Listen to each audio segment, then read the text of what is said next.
അപ്പോൾ ഇന്ന് നമ്മൾ പഠിക്കാൻ പോണത് കുറച്ച് ഗ്രീറ്റിങ്സിനെ കുറിച്ചാണ്.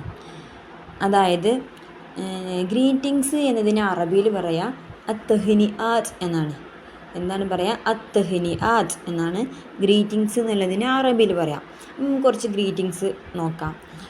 ഇതെന്ന് രാവിലെ നമ്മൾ പറയും ഗുഡ് മോർണിംഗ് എന്ന് പറയും. അപ്പോൾ ഗുഡ് മോർണിംഗ് എന്നതിന് അറബിയിൽ എങ്ങനെ പറയാം? സ്വബാഹൽ ഖൈർ. എന്താണ് പറയുക? സ്വബാഹൽ ഖൈർ എന്നാണ് ഗുഡ് മോർണിംഗ് എന്നതിന് അറബിയിൽ പറയാം. അപ്പോൾ ഒരാൾ സ്വബാഹൽ ഖൈർ എന്ന് പറഞ്ഞാൽ നമ്മൾ തിരിച്ചെങ്ങനെ പറയാം? സ്വബാഹന്നൂർ എന്നാണ് തിരിച്ച് റിപ്ലൈ പറയാം. എന്താണ് പറയുക? സ്വബാഹന്നൂർ.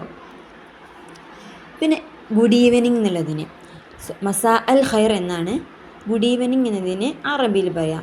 അപ്പോൾ തിരിച്ച് എന്ത് പറയും? മസാ അന്നൂർ, മസാ അന്നൂർ എന്ന് പറയും. ഇനിയിപ്പോൾ ഗുഡ് നൈറ്റ് എന്നാണെങ്കിലോ, ഗുഡ് നൈറ്റിന് അറബിയിൽ ലൈല സായിദ, ലൈല സായിദ എന്നാണ് അറബിയിൽ പറയാം. Laila Sayida, good night. പിന്നെ നമ്മൾ കൺഗ്രാജുലേഷൻസ് എന്ന് പറയും. അതിന് മബ്രൂക്ക് എന്ന് പറയും. മബ്രൂക്ക്. കൺഗ്രാജുലേഷൻസ് എന്നതിന് അറബിയിൽ മബ്രൂക്ക് എന്ന് പറയും. പിന്നെ നമ്മൾ ഒരാളെ ബർത്ത്ഡേ വിഷ് ചെയ്യണമെന്നുണ്ടെങ്കിൽ ഹാപ്പി ബർത്ത്ഡേ എന്ന് പറയും. അതെങ്ങനെ അറബിയിൽ പറയാം? ഈദ് മീലാദ് സഈദ്, ഈദ് മീലാദ് സഈദ് എന്നാണ് അറബിയിൽ പറയാം.